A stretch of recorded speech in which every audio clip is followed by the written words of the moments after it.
월요일 묵상 말씀으로 우리는 이사야서 54장을 묵상했습니다. 이사야 54장은 마치 이스라엘이 홀로 된 과부와 같이 곤고한 지경에 놓여 있었고요. 그들을 향해서 하나님께서는 오라고 부르십니다. 그리고 이제 우리가 화요일 날 묵상했던 이 오늘 묵상하는 55장 말씀, 역시 이 말씀을 통해서도 하나님께서는 우리를 부르고 계신 것이죠. 하나님께서 우리를 안타까이 부르십니다. 하나님께서 우리를 초대하시고자 하십니다. 하나님이 언제나 우리를 부르시고 하나님이 우리를 초대하시는 목적은 하나입니다. 그것은 우리를 구원시키고자, 우리를 구원에 동참케 하고자 하나님 우리를 부르시는 것이죠. 여러분, 이스라엘은 하나님이 택하신 민족이었습니다만 그들은 지금 바벨론에 포로되어 있는 형편입니다. 그럼에도 하나님께서는 그들을 바벨론에 보내셨기도 하셨지만 그곳에서 그들에게 계속 말씀 듣기를 청하고 계시는 것입니다. 말씀을 듣고 돌이켜라 라고 하시는 것이죠. 1절 말씀을 함께 읽겠습니다. 오라 너희 모든 목마른 자들아 물로 나오라. 돈 없는 자도 오라. 너희는 와서 사 먹되 돈 없이 값없이 와서 포도주와 젖을 사라. 바벨론에 포로되었던 그들에게 목마름이 있었어요. 그들에게 갈증이 있었어요.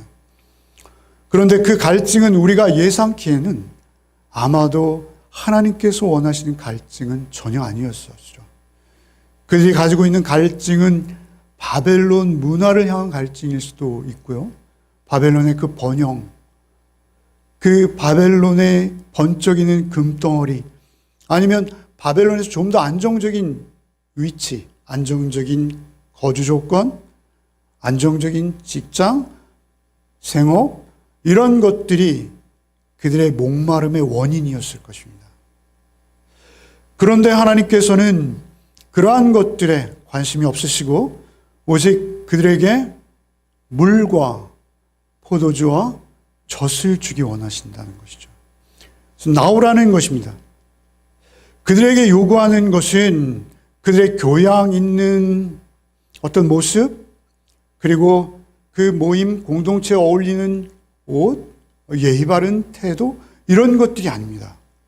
그들에게 요구하시는 것은 하나입니다. 그것은 정말 신령한 젖과 포도주와 물을 사모하는 마음을 요구하시는 것이죠.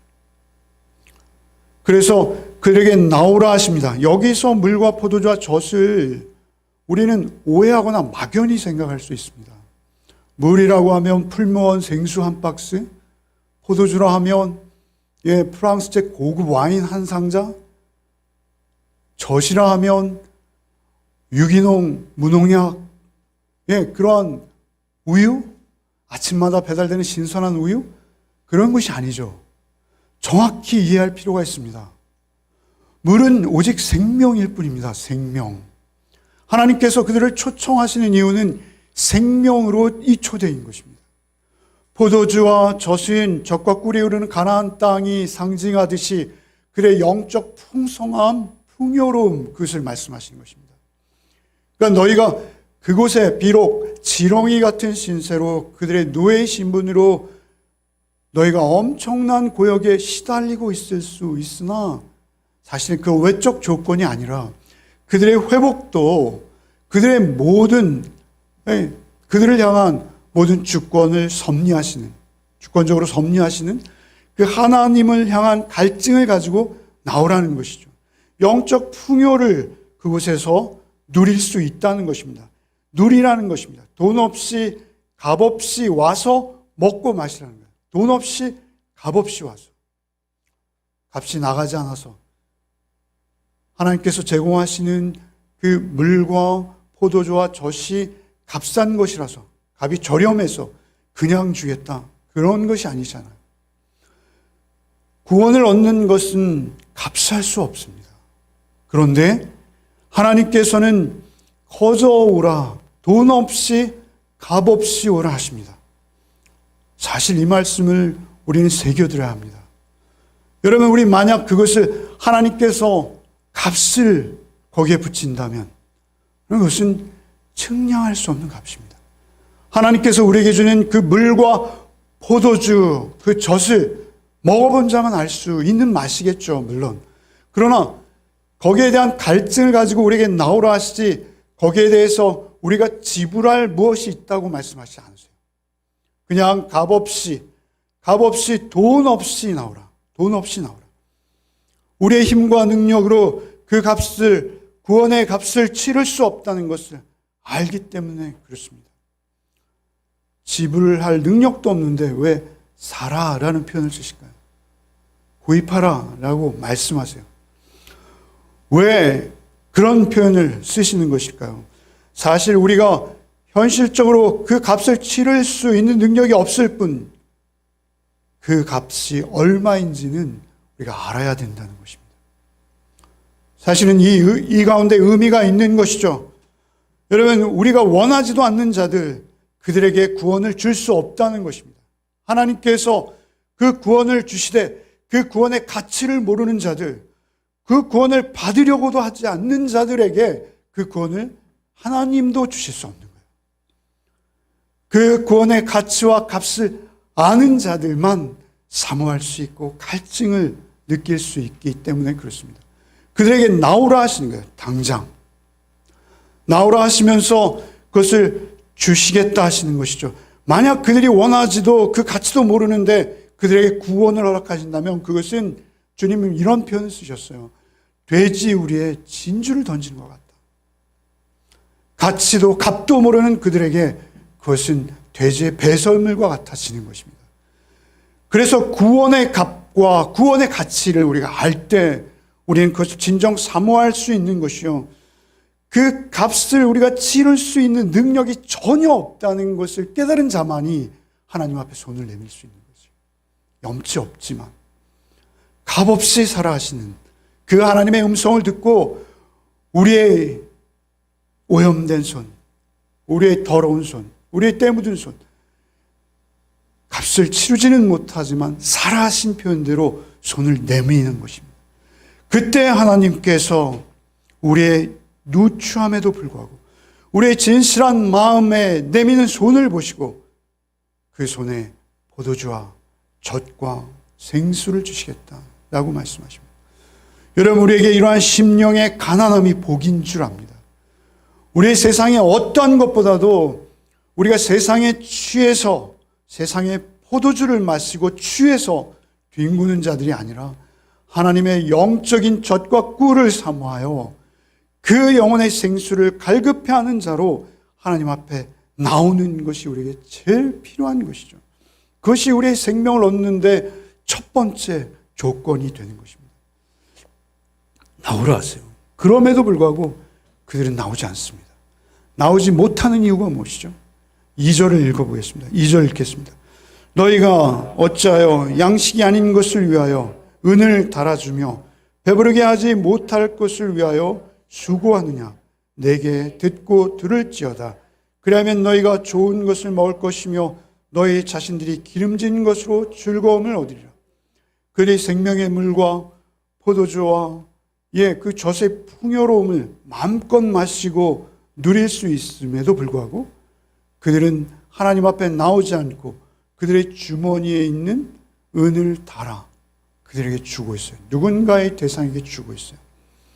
은을 달아준다라는 무게를 단다는 것입니다. 은은 돈이에요.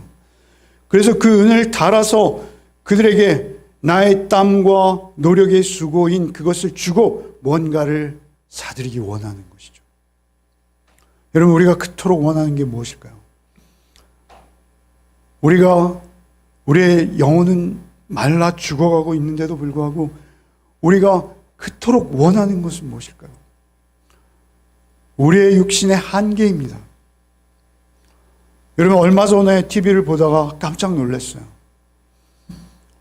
여러분, 우리 손으로 뽑은 우리 경기도를 대표하는 지사가 한번 말씀드린 것 같은데 밤 야심한 시각에 불법 영업하는 룸사롱을 단속하는 데 동반되더라고요. 왜 그런 일을 하는지, 왜 그런 일까지 해야 되는지. 여러분, 제가 정확한 통계 숫자는 기억하지 못하는데요. 이 남자들이 그 은을 달아서 주머니에서 은을 꺼내서 한 보따리 은을 무겁게 달아서, 여러분 그런 지하 음침한 곳에 가서 하지 말라는 데서 술을 한잔 하는데 치러야 되는 은의 무게가 상당합니다. 검사님들 몇 분이 가셔서 주셨는데 아시잖아요. 말씀 안 드려도 매일 듣는 게 그거 아닙니까? 여러분 그것이 전 국가적으로 보면 엄청난 겁니다. 여러분 뭐 인터넷 사이트에 뭐 이상한 음란한 사이트를 구축하고 구속되는 사람들 보지 않습니까? 그들이 거래하는 액수가요, 우리의 상상을 초월합니다. 여러분 여기서 말씀하시는 우리가 목말라 찾는 그런 것들은 세상의 것들, 더 안정적인 직장, 안정적인 어떤 그런 것들을 우리가 목말라 찾고 있지만 사실 그런 것들도 포함하죠. 그러나 여기서 우리에게 더 중요한 것은 우리의 헛된 노력들입니다. 헛된 노력들. 특별히 우리 신앙생활을 하는 우리에게 더욱 경계가 되는 것은 어떤 노력들일까요? 내 은으로 구원도 살 수 있다라고 여기는 것입니다. 내 은으로 구원도 살 수 있다라는 것이요. 자기 의를 내보이고 인정받고 과시하기 위해서 우리가 치르는 대가들이 또 있다는 것입니다. 여러분 진실하게 하나님 앞에 나가지 않으면 우리는 그러한 종교적 위험 속에서도 목말라 합니다. 사람들의 인기에 목말라 하고 교회의 직분에 목말라 하고, 그래서 우리가 사실은 그러한 목마름의 대가로 또 지불하는 것들이 있는 거예요. 헛된 노력들이 많다는 거예요. 그러면 두 가지 예를 들었을 뿐입니다. 우리가 대부분 관심을 가지고 있는 그 관심들이 온전한 하나님의 말씀 자체가 아닐 때 우리에게는 그 외에 우리도 알게 모르게 덕지덕지 붙어 있는 우상 덩어리들이 우리를 끊임없이 끌어내리려 하고 있다라는 것입니다. 그래서 그들에게 은을 달아주고 있다는 것이요. 그들에게 하나님 말씀하시죠. 그것은 너희의 갈증과 배고픔을 결코 채울 수 없다는 것입니다. 마치 불량식품을 팔고 있는 그러한 문방구 앞에서, 요즘 문방구를 안 하죠, 호주머니를 뒤적이는 저의 옛 모습, 그런 것이죠. 너무 약소합니다만 비유가. 집에 가면 엄마가 해놓은 그 살이 되고 피가 되는 말씀이 있는데 우리가 거기서 바가지를 온팡 쓰면서 그냥 밀가루에 염색한 몸에 먹으면 하나도 유익하지 않은, 요즘 식중독 사고가 나잖아요. 그러한 먹을 수 없는 것들, 위장된 평안, 위장된 허영, 그것들에 우리가 우리의 마음을 빼앗기고 그것들의 갈증을 느끼고 있다는 거예요. 그리고 그것들을 쫓아가고 있다는 것이죠. 그러나 돌아오라, 내게 들으라, 좋고 좋은 것을 먹으라. 기름진 것, 좋은 것 할 때 이 좋다라는 토부입니다. 우리가 잘 아는. 토부는 무엇입니까? 하나님께 세상 만물을 창조하실 때 보시기에 좋았더라 하신 그 본래의 양식, 우리가 먹어야 되는 그것을 하나님께서 주시겠다 하시는 것입니다. 우리가 하나님께 나갈 때 우리의 남편 되시는 하나님께서 우리에게 가장 좋은 것으로 잔치자리에 배설하고 우리에게 먹이시겠다는 거예요. 이 먹는 이런 이미지는요, 결국은 계시록으로 갈 수밖에 없어요. 어린 양의 혼인잔치에 우리가 주님과 함께 먹고 마시게 될 것이죠. 여러분 3절과 5절에 보면 더욱 또렷해집니다. 3절과 5절, 3절로 5절을 여러분이 한번 읽겠습니다. 3절로 5절 읽으시겠습니다. 시작.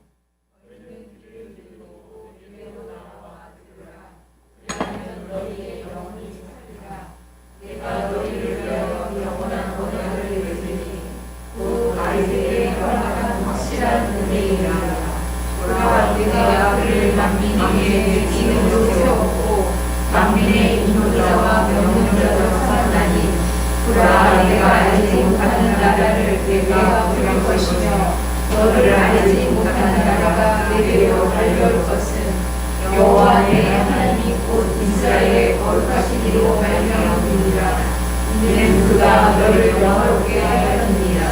예, 다시 강조하시는 거예요.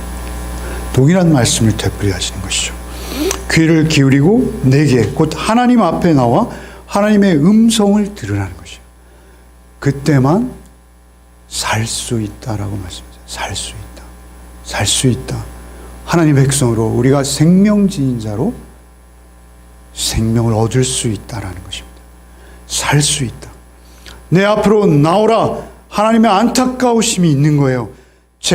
내가 제공하는 먹거리, 그것만 너희의 생명이다.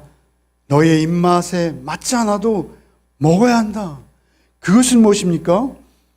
너희 영혼이 살리라. 내가 너희를 위하여 영원한 언약을 맺으리니 곧 다윗에게 허락한 확실한 은혜니라. 확실한. 왜 여기서 다윗을 언급하실까요? 여러분, 다윗은 우리가 잘 알듯이 상상하지 못할 죄를 저지르고 말았습니다. 그럼에도 하나님은 그를 찾아오셔서 언약을 세우십니다. 하나님께서 그 다윗을 찾아오셔서 이스라엘의 영원한 언약을 세워요. 그래서 여기에 은혜 언약이라고 말씀하신 거예요. 영원한 언약을 맺고 다윗에게 허락한 확실한 은혜라는 거예요. 왜 이런 표현을 하실까요?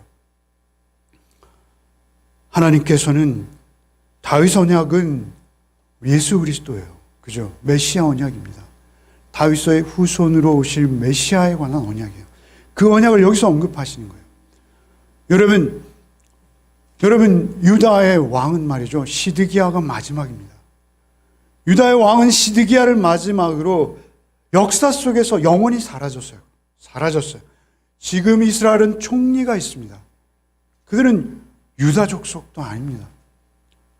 여러분, 우리에게 있어서 다윗 언약이 왜 우리에게 가장 중요한 언약일까요? 그것은 다윗의 후손으로 오실 메시아 언약이기 때문에 그렇습니다. 그런데 그분은 우리의 죄에도 불구하고 다윗이 그랬듯이 무조건적인 은혜로 우리를 찾아오셔서 어떠한 죄도, 우리의 어떠한 죄도 용서 못할 죄가 없으신 그분께서 우리를 다시 은혜로 받아주시겠다는 언약입니다. 사실은 그 언약이 이 말씀 중에 있는 것입니다. 그 허락하신 언약으로 우리를 새롭게 하신다. 4절을 봅시다.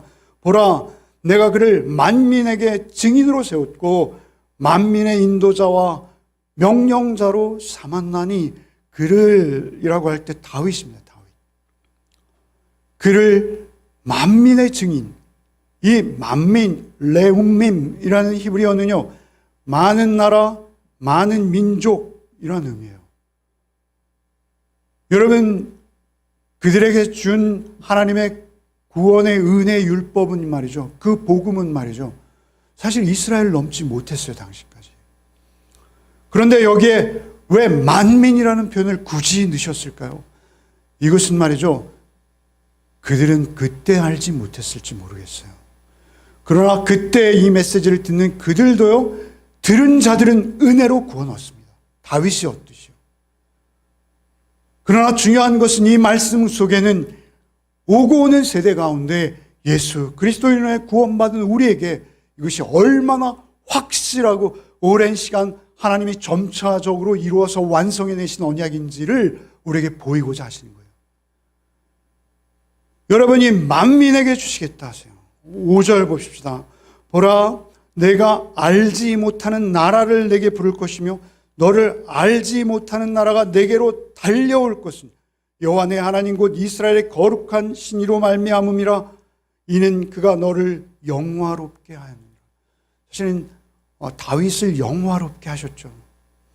그러나 여러분, 이것은 2차적으로 영원히 영화롭게 되신 오직 한 분, 예수 그리스도이십니다. 십자가로, 부활로 영광 받으신 예수 그리스도를 지금 오늘 이 본문에서 비춰주고 있는 것이죠. 그 초대에 응하라는 것입니다. 그 초대에 복된 잔치에 우리를 부르시는 것입니다. 여러분, 우리는 그 잔치에 참여하고 있는 줄 믿습니다. 우리가 그 잔치에 다 지금 앉아 있는 줄 믿습니다. 여러분, 우리는 먹고 마시지 않으면 살 수 없는 사람들입니다. 그래서 오늘도 그 은혜를 더 가까이에서 먹고 마시고자 여러분 코로나의 위협에도 불구하고 여러분 나오시는 거 아닙니까? 6절 7절을 읽어보겠습니다. 6절 7절 같이 읽겠습니다. 너희는 여호와를 만날 만한 때에 찾으라. 가까이 계실 때 그를 부르라. 악인은 그의 길을 불의한 자는 그의 생각을 버리고 여호와께 돌아오라. 그리하면 그가 긍휼히 여기시리라. 우리 하나님께로 돌아오라. 그가 너그럽게 용서하시리라. 너희는 여호와를 만날 만한 때에 찾으라. 가까이 계실 때 부르라 하십니다. 여러분 그때가 날마다 오는 것이 아니라는 의미가 있습니다. 여러분 그때는 가장 소중한 때요. 그때가 있으면 그때를 위해서 우리가 은을 달아낼 수 있는 거예요. 그때를 위해서 우리의 대가 지불을 할 수 있는 거예요. 그것이 신앙입니다. 그것이 믿음입니다. 하나님의 음성을 들은 자들, 그들은 갈 바를 알지 못하고 그 음성을 쫓아 그 살던 곳을 떠나는 자들입니다. 여러분 호세아서 5장 6절 말씀 지금 제게 없어요. 한번 읽어보십시오. 여러분이 읽어보십시오.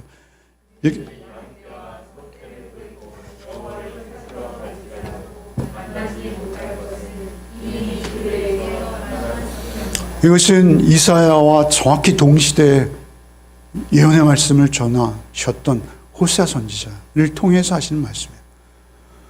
여러분 숫대를 끌고 여호와를 찾으러 갈지라도 만나지 못할 것은 이미 그들에게서 떠나셨습니다. 하나님이 징계하실 때 그 징계의 사망의 가장 음침한 골짜기를 걸을 때에도 우리에게 하나님의 음성이 들려오면 산 거예요. 그런데 그곳에서조차 하나님의 음성을 들을 수 없다면 그것은 죽음밖에 없는 것이죠. 들어야 됩니다. 가장 최악의 자리에서 하나님의 음성을 듣기만 하면 되는 거예요. 아모스 8장 12절 한번 읽어봅시다. 시작. 사람이 이 바다에서 저 바다까지 북쪽에서 동쪽까지 비틀거리며 여호와의 말씀을 구하려고 돌아다녀도 얻지 못하리니. 여러분 우리 설교들이 얼마나 넘쳐나는 시대입니까?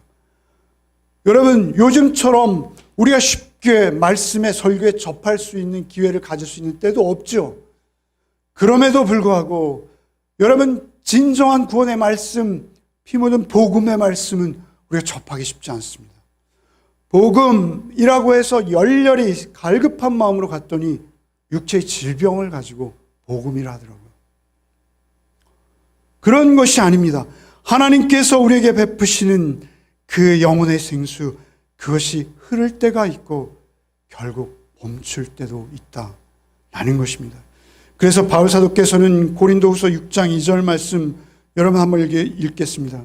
이르시되 내가 은혜 베풀 때 너희에게 듣고 구원의 날에 너를 도왔다 하셨으니 보라 지금은 은혜 받을 만한 때요 보라 지금은 구원의 날이로다. 구원의 때가 있다는 거예요. 구원의 날이 있다는 거예요. 여러분이 어떻게 해서 지금 오늘 이 엄중한 시기에 여기에 나와 예배드리는지 알 길은 없으나 여러분 그때를 아직 놓치지 않으신 거예요. 그때를 붙드신 거예요. 여러분 우리에게 그때가 찾아올 때 우리는 그것을 붙드는 것이 지혜입니다. 그것이 우리의 생명입니다. 그래서 이렇게 말씀하시는 하나님 말씀이 들려올 때 로마서 10장 8절 9절도 한번 읽어보겠습니다. 읽겠습니다. 그러면 무엇을 말하느냐? 말씀이 내게 가까워 내 입에 있으며 말씀이 내게 가까울 때가 있는 거예요. 내 마음에 있다 하였으니 곧 우리가 전파하는 믿음의 말씀이라. 내가 만일 내 입으로 예수를 주로 시인하며 또 하나님께서 그를 죽은 자 가운데에서 살리신 것을 내 마음에 믿으면 구원을 받으리라. 여러분 그 복음의 핵심이죠. 여러분 우리가 그 말씀의 핵심입니다. 그 말씀이 쉼 없이 우리에게 들려올 때 우리는 그 생명을 풍성히 누리게 되는 거예요. 그래서 하나님 앞에 나오라고 초청하시는 거예요. 그래서 먹고 마시라고 우리를 부르고 계신 것입니다. 그래서 우리가 어떠한 조건도 돌아보지 않고 하나님 향해 뛰어내려야 돼요. 뛰어내려야 돼요. 그러면 홍수가 많이 나잖아요. 홍수가 나서 한 마을을 휩쓸고 내려가기도 하더라고요. 휩쓸고 내려가는데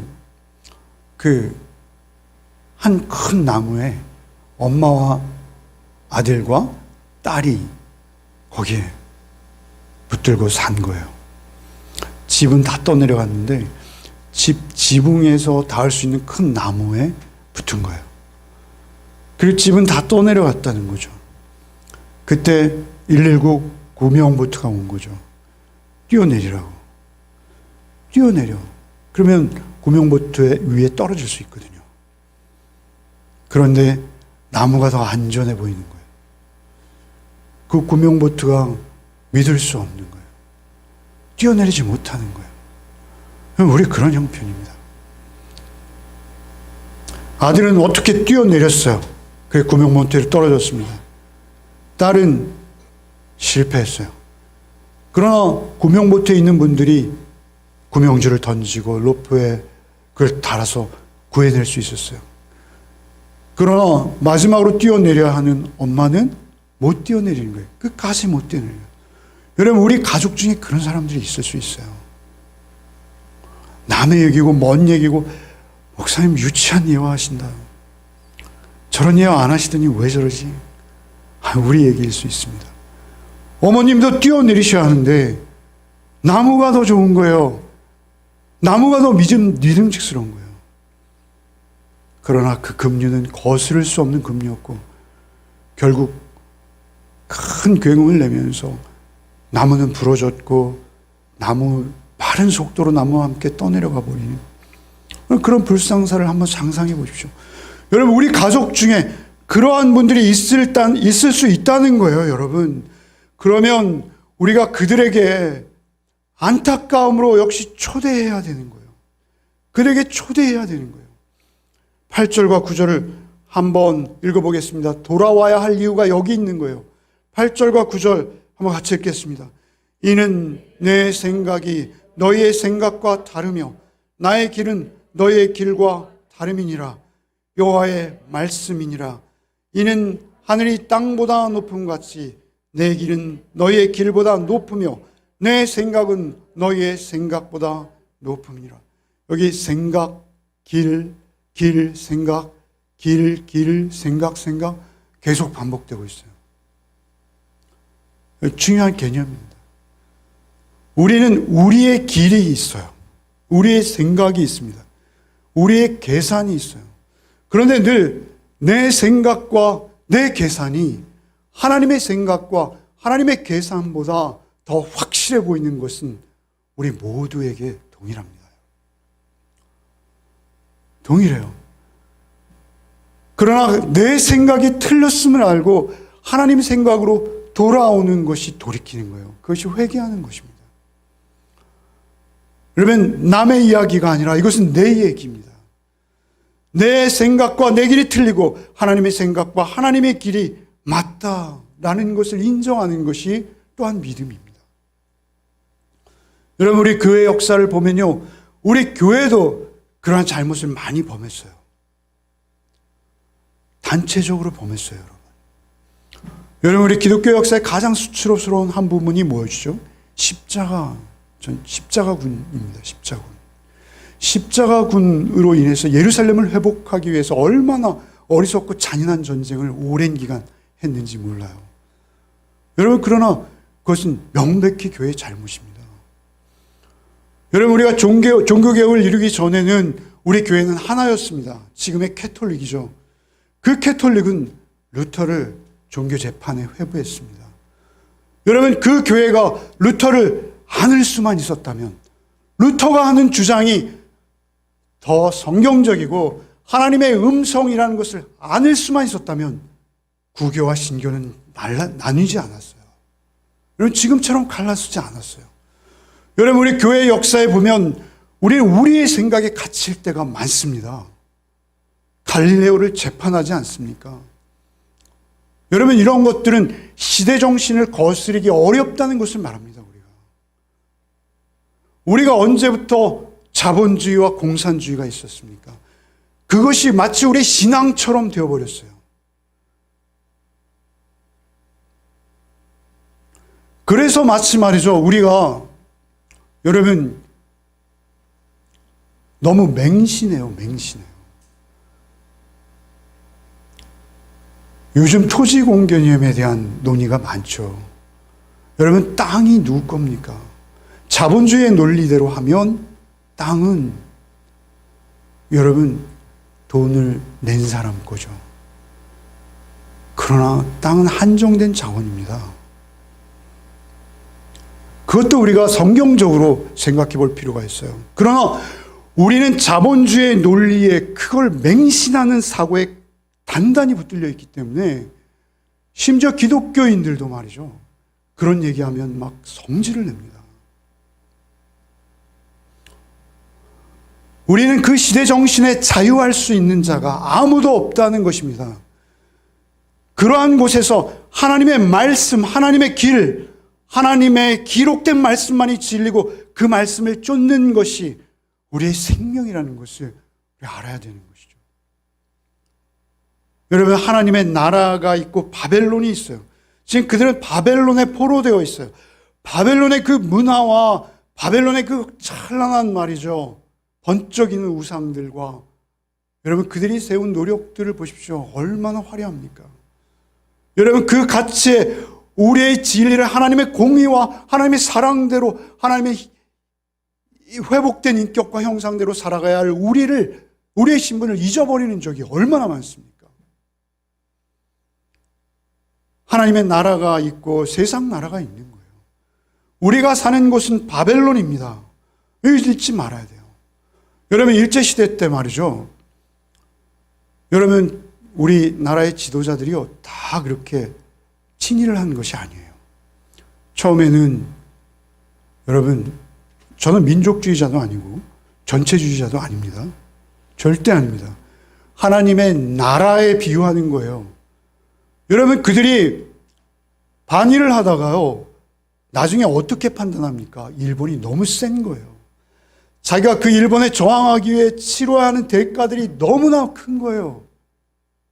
여러분, 이광수 씨나 김환란 씨나 이분들 기록을 보십시오. 처음엔 정말 맑고 순수했습니다. 약하고 힘들고 압제받는 자들의 편에 섰어요.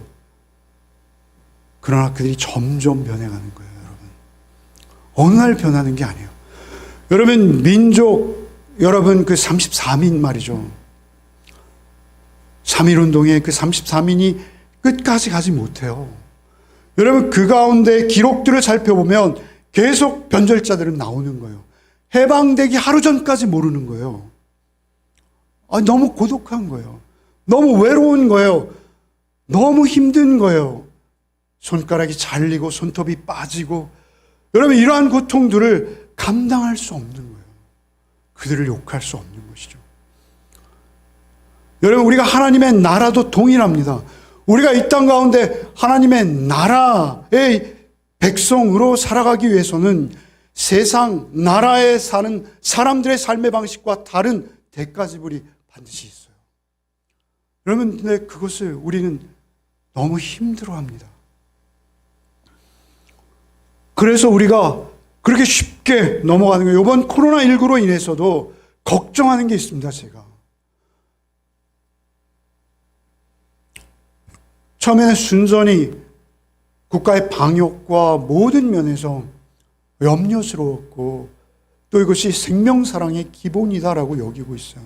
그러나 이 사태가 끝나갈 때 여러분, 교회의 모습이 너무나 침체될 것 같아요. 여러분, 정말 알곡만 남지 않을까 생각되어집니다. 여러분, 이제는 우리에게 그런 위기와 도전은 늘 있는 거예요. 세상 나라를 살 때 우리가 그러한 위기와 도전 속에서 내 생각이 틀리다, 나의 아집, 나의 확신, 나의 독단, 나의 잘못된 신앙관, 이것을 우리가 늘 수정할 필요가 있는 거예요. 하나님의 생각, 하나님의 길에서 우리가 벗어난 것을 깨달아 알아야 돼요. 그렇게 하나님 말씀 앞으로 나와야 되는 거예요. 저도 목사입니다만 제가 하나님의 말씀 묵상에 조금만 게을러져도 여러분 저도 역시 세상 사람과 전혀 분별할 수 없는 자리로 즉시 갑니다. 여러분 그것은 누구든 예외가 없는 거예요. 하나님의 말씀이 여러분이 들려올 때만 생명인 줄 믿으시기 바랍니다. 그래서 우리는 늘 갈증과 갈급함을 가지고 내 안에 선한 것이 없사오니 주께서 걸으라 하신 그 길로 걷기를 원하오니 오늘도 주의 음성 들려주옵소서. 우리가 잘못된 길을 갈 수 있어요. 늘.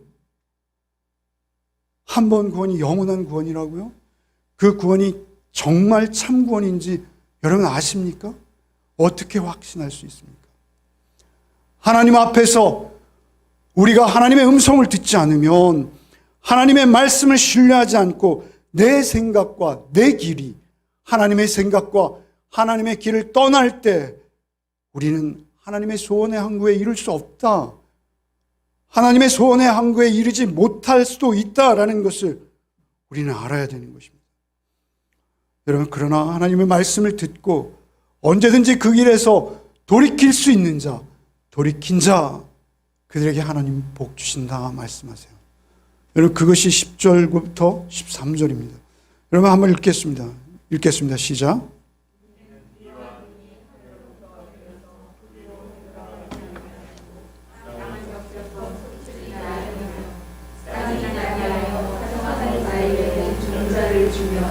먹는 자에게는 양식을 주와 같이 내 입에서 나가는 말도 이와 같이 내 내게로 돌아오지 아니하고 나의 입과 하는 뜻을 이루며 내가 오는 일에 형통함이니라. 너희는 북으로 나아가며 평안히 인도함을 받을 것이요 산들과 언덕들이 너희 앞에서 노래를 바라고 들의 모든 나무가 순별을 쓸 것이며 가시나무를 대신하여 나의 사성은 찔레기를 대신하여 말이라.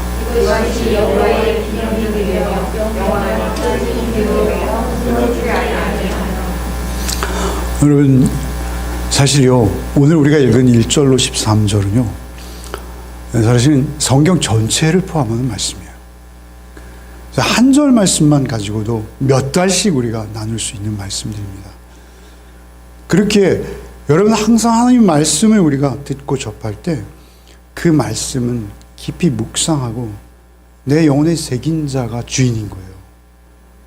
여러분 전하는 자도 주인이 아닙니다. 하나님의 말씀 앞에서 여러분의 태도가 여러분 그 말씀의 주인공이 되는 거예요. 그 말씀이 좋은 땅에 떨어지면 여러분 오늘 말씀 뭐라 해서 이는 비와 눈이 하늘로부터 내려 그에게 돌아가지 아니하고 땅을 적셔 소출이 나게 하며 싹이 나게 하며 파종하는 자에게 종자를 주며 먹는 자에게 양식을 준 것 같이 하나님의 말씀은 하늘에서 내리는 비와 같은 것이죠. 구름이 모이고 그 비가 내리면 그곳이 황무지 같은 곳일지라도 그곳에 새 생명이 싹 튼다는 거예요. 새싹이 난다는 거예요. 그래서 소출이 있게 하신다는 거예요. 열매 맺게 하신다는 거예요. 열매. 우리가 열매 맺는 교회 아닙니까? 여러분 그 생명의 물이 여러분에게 하나님의 공의와 하나님의 사랑과 여러분 오래 참음과 자비와 양성과 충성과 온유와 절제와 하나님의 형상 회복된 그러한 여러분의 존재, 여러분의 성품으로 여러분 자신이 열매로 맺혀진다는 거예요. 하나님의 말씀이 그렇게 생명의 물줄기로 내릴 때 그것은 결코 헛되지 않는다는 거예요. 여러분이 붙든 만큼 여러분이 받아들인 만큼 여러분이 들은 만큼 여러분은 열매 맺을 수 있어요. 여러분 그 소출은 각자에게 맡겨진 거예요. 여기서부터가 바벨론의 사고고 여기서부터가 하나님의 나라의 사고다라고 누가 두부 못 자를 수 있겠습니까? 그러나 우리가 하나님 말씀 앞에서 각자 받은 분량이 있다는 거예요. 여러분 우리가 하나님의 말씀 그 생명수를 받아들인 만큼 열매 맺는 거예요. 그 소출은 파종하는 자에게 종자를 주신다. 종자는 무엇이죠? 그 열매를 풍성히 걷고 내년에 또 다시 뿌릴 수 있는 종자로 그의 손에 이렇게 잡히도록 주시겠다는 거예요. 여러분, 그래서 우리 복음의 씨를 뿌리는 자들입니다. 우리도 울며 나가 씨를 뿌리는 말씀을 지난주에 묵상하지 않으셨습니까? 여러분, 이 말씀 한 말씀 한 말씀들은 신약으로 연결 지으면요 엄청나게 풍성한 말씀입니다. 내 입에서 나가는 말도 이와 같아 11절에 내게로 돌아오지 아니하고 나의 기뻐하는 뜻을 이루며 내가 보낸 일에 형통함이니라. 하나님의 목적을 이루게 하시는 거예요. 하나님의 말씀에 순종할 때, 하나님 말씀 앞에서 나를 쳐서 하나님의 말씀에 무릎 꿇게 하고 하나님 말씀에 복종하게 할 때, 여러분, 우리의 삶에 하나님이 기뻐하시는, 하나님이 최초에 기획하셨던, 하나님이 원하셨던 그 열매를 하나님의 곳간에 거두어 드리시겠다는 거예요. 12절에 너의 기쁨으로 나가며 평안히 인도함을 받을 것이요 산들과 언덕들이 너희 앞에 노래하고 들의 모든 나무가 손뼉을 친다 하세요. 여러분, 우리가 그렇게 회복되어졌을 때 여러분, 우리가 자연을 대하는 태도도 달라지는 것이죠. 여러분, 우리가 하나님과의 관계가 회복되면 우리 주변이 다 달라지는 것입니다. 놀라운 것은 그 생명 없어 보이는 피조물들마저도 우리를 보고 손뼉을 치게 된다라는 것이죠. 놀라운 것은 13절에 잣나무는 가시나무를 대신하며 나의 화석류는 찔레를 대신하며 날 것이라. 여러분, 가시나무, 찔레는 아담이 범죄했을 때 나온 것들이죠. 그러나 이제는 놀랍게도 잣나무와 화석류로 바꾸어 주시겠다고 하세요. 잣나무는 1년 내내 푸르고 푸른 상록수이요 화석류는 향기가 아름다운 그런 나무입니다. 여러분, 우리 주변이 바뀐다는 거예요. 우리의 삶이 바뀐다는 거예요. 하나님과의 평안의 관계 속에서 우리 주변도 놀라운 축복의 주인공들로 피조물들도 탄식하던 상태에서 이제는 기뻐 박수하는 상태로 바뀌어지는 것이죠. 여러분, 이것을 하나님께서는 잣나무를 가시나무를 대신하여 나며 화석류는 찔레를 대신하여 날 것이라. 이것이 여호와의 기념이 되며 영원한 표징이 되어 끊어지지 아니하리라. 여러분, 그것이 표징이 된다. 하나님의 증거가 되는 거예요. 하나님의 표적, 사인이 되는 거예요. 하나님의 증거는 여러분 자신입니다. 여러분 자신이 열매 되셔야 돼요. 여러분의 가족들에게 먼저 열매가 되셔야 합니다. 여러분의 삶 속에서 그 열매가 어떠한 성격인지를 드러내셔야 돼요. 그러기 위해서는 내가 하나님의 말씀 앞에 늘 겸손해야 합니다. 그리고 그 말씀 앞에 늘 무릎 꿇어야 되는 것이죠. 그때 하나님은 우리에게 이 구원의 약속이 온전히 성취되어서 그 풍성한 생수와 포도주와 젖을 누리게 하시겠다라고 하시는 것이죠. 여러분, 우리가 설교를 정리합니다. 여러분, 우리가 늘 잘못된 길로 갈 수 있습니다. 잘못된 길로 나는 전혀 가지 않았어. 그것은 말이 안 되는 겁니다. 나는 이제 한 번 구원받았으니 앞으로는 잘못된 길은 나에게 없어. 내 사전에 잘못된 길은 없어. 내가 하면 곧 법이야. 그런 건 존재할 수 없습니다. 여러분, 우리는 늘 하나님의 음성을 듣고 한 걸음 떼어놓을 때마다 하나님의 음성을 듣고 하나님과 온전히 동행하지 않으면 여러분, 우리는 좌로나 우로나 늘 치우칠 수 있는 자들입니다. 하나님의 말씀만이 우리 발의 등이요 우리 길에 저 멀리 보이는 등불이 되는 것입니다. 그 하나님의 말씀이 우리를 소원의 항구로 인도하실 줄 믿습니다. 그 하나님의 말씀이 우리를 영원한 생명으로 하나님의 나라로 인도할 것을 믿으시기 바랍니다. 하나님의 말씀에 전적으로 의탁하셔야 합니다. 여러분의 생각과 여러분의 길이 아무리 옳고 멋져 보일지라도 여러분, 그것은 내 생각일 뿐이라는 것을 알고 늘 하나님의 생각대로 그 자리에서 다윗이 나단 앞에서 무릎을 꿇었듯이 늘 무릎을 꿇는, 여러분, 그러한 여러분의 삶의 모습이 되어지기를 바랍니다. 그래서 하나님의 은혜를 우리는 늘 사모해야 합니다. 그 은혜가 우리를 하나님의 영원한 곳으로 인도할 줄 믿으시기 바랍니다. 주님, 오라. 너희 모든 목마른 자들아, 물로 나오라. 돈 없는 자도 오라. 너희는 와서 사 먹되 돈 없이 값 없이 와서 포도주와 젖을 사라. 너희가 어찌하여 양식 아닌 것을 위하여 은을 달아주며 배부르게 하지 못할 것을 위하여 수고하느냐. 내게 듣고 들을지어다. 그러면 너희가 좋은 것을 먹을 것이며 너희 자신들이 기름진 것으로 즐거움을 얻으리라.